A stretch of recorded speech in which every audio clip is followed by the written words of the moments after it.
Breaking news చూస్తున్నాం. మత్తుకు బానిసైన ఓ కిలేడి నలుగురు యువకులతో కలిసి ఆకృత్యాలకు పాల్పడింది. ఈజీ మనీ కోసం అలవాటు పడి స్కూల్ బాలికలే లక్ష్యంగా దారుణాలకు పాల్పడ్డారు. వరంగల్ కేంద్రంగా మైనర్ బాలికల సెక్స్ రాకెట్ గుట్టును రట్టు చేశారు పోలీసులు. ఇన్స్టాగ్రామ్ రీల్స్ కు అలవాటు పడ్డ మైనర్ బాలికలకు గంజాయి అలవాటు చేసి ఆ తర్వాత వ్యభిచార రొంపిలోకి దింపేందుకు కిలాడి లేడీ ప్లాన్ చేస్తుంది. ఇప్పటికే ముగ్గురు మైనర్ బాలికలపై గంజాయిను అలవాటు చేసింది. ఓ బాలికిచ్చిన సమాచారంతో తీగలాగిన పోలీసులు కిలాడి లేడీని అదుపులోకి తీసుకుని విచారిస్తున్నారు.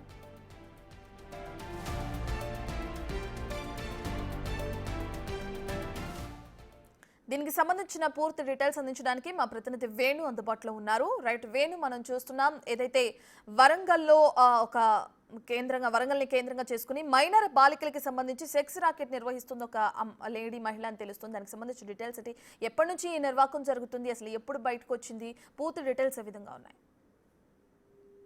క్రితము వరంగల్కి చెందినటువంటి ఒక 14 ఏళ్ల మైనర్ బాలిక తన సోషల్ మీడియా ఇన్స్టాగ్రామ్ లో ఉన్నటువంటి ఒక ఫ్రెండ్ ద్వారా వెళ్లిపోయిన విషయం తెలుసుకున్న తండ్రి తెల్లవారి వరకు కూడా ఇంటికి రాకపోవడంతో మిల్స్ కాలనీ పిఎస్ లో ఫిర్యాదు చేశారు. అయితే ఫిర్యాదు అందుకున్న పోలీసులు విచారణ చేస్తుండగా ఆ బాలిక ఆ ఇన్స్టాగ్రామ్ లో పరిచయమైనటువంటి ఒక యువతితో పాటుగా మరో మహిళ వద్దకు వెళ్ళినట్లు గుర్తించారు. అసలు వాళ్ళు ఎందుకు తీసుకెళ్లారనే కోణంలో దర్యాప్తు చేసిన పోలీసులకు సంచలన విషయాలు బయటపడుతున్నాయి. దీని అంతటికీ కూడా సుమా అనేటువంటి ఒక మహిళ కీలక సూత్రధారిగా పోలీసులు కనుగొన్నారు. సుమా అనేటువంటి మహిళ గత కొద్దేళ్ల నుంచి కూడా గంజాయి వ్యాపారం చేస్తోంది. గంజాయి వ్యాపారంతో పాటుగా నూతనంగా మైనర్ బాలికలను లోబర్చుకొని వాళ్లకు మత్తు పదార్థాలు అలవాటు చేసి వ్యభిచార రూపులకు దింపి ఆ వివిధ ప్రాంతాలకు పంపించేందుకు ఒక ముఠాను ఏర్పాటు చేసుకొని భారీ స్కెచ్ తోనే ఉన్నట్లుగా కూడా పోలీసులు గుర్తించారు. ఇప్పటికే ఈ 2 నెలల వ్యవధిలోనే ముగ్గురు మైనర్ బాలికలను ఇన్స్టాగ్రామ్ వేదికగా తన బంధువులు ఎవరైతే ఈ కీలక సూత్రధారి కిలాడి లేడీ ఉందో తనకు సంబంధించిన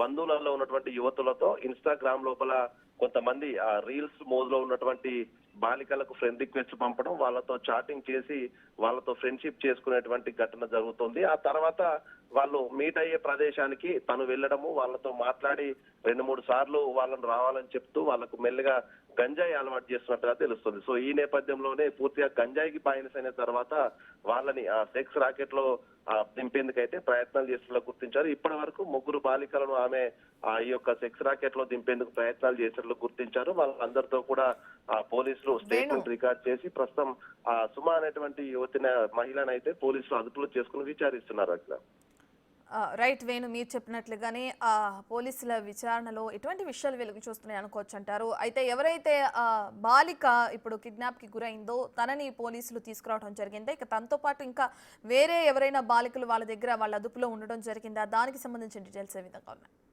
అంటే ప్రధానంగా ఏమే ఫ్రెండ్షిప్ పేరుతోని తన బంధువుల దగ్గరికి రావడం, ఆ తర్వాత తాను ఎంట్రీ ఇచ్చి వాళ్ళతో పరిచయం పెంచుకొని వాళ్ళను మత్తు పదార్థాలు వాడే విధంగా ప్రయత్నాలు చేయడమే జరుగుతుంది. అయితే వీళ్లకు మత్తుకు అలవాటు చేసిన తర్వాత వాళ్ళను పూర్తిగా మైండ్ వాష్ చేస్తూనే ఈ యొక్క వ్యభిచార రొంపులకు దింపే విధంగా వాళ్ళను ప్రోత్సహిస్తుండే. సో అంటే ఒప్పుకున్న బాలికలను ఈ విధంగా సెక్స్ రాకెట్ లోకి దింపే ప్రయత్నాలు చేస్తుంది. అయితే తన వద్ద ఎవరైనా బాలికలు ఉన్నారా, తను ఎవరినైనా ఈ గతం లోపల ట్రాప్ చేసి బయట ఎవరైనా పంపించిన అనే కోణంలో కూడా ప్రస్తుతం పోలీసులు విచారణ జరుపుతున్నారు. అయితే ఇదంతా కూడా మైనర్ బాలికలకు సంబంధించిన అంశం కావడంతో పోలీసులు కొంత రహస్యంగా విచారణ జరుపుతున్నారు. నుంచి వివరాలు కూడా బయటకు పొక్కకుండా కూడా పోక్సో కేసు నమోదు చేసి సున్నితమైన అంశం కాబట్టి దీని దర్యాప్తు అయితే రహస్యంగా 14 టీంలు ఏర్పాటు చేసి చేస్తున్న పరిస్థితితో ఇవాళ రేపటి లోపల దీనికి సంబంధించి పూర్తి డీటెయిల్స్ అయితే బయటకు వచ్చే అవకాశం ఉంది. Right, thank you Venu.